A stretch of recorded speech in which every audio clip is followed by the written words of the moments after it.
Divine Tamil Stories for all.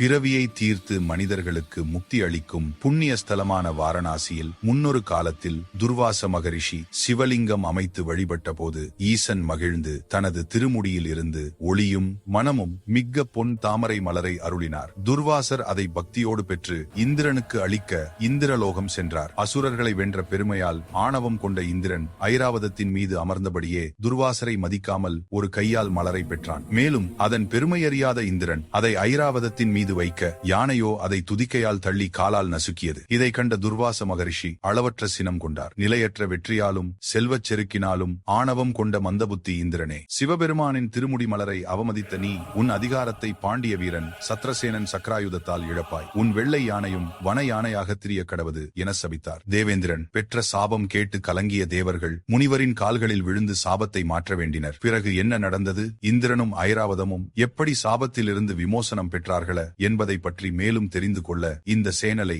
Subscribe செய்து கொள்ளுங்கள்.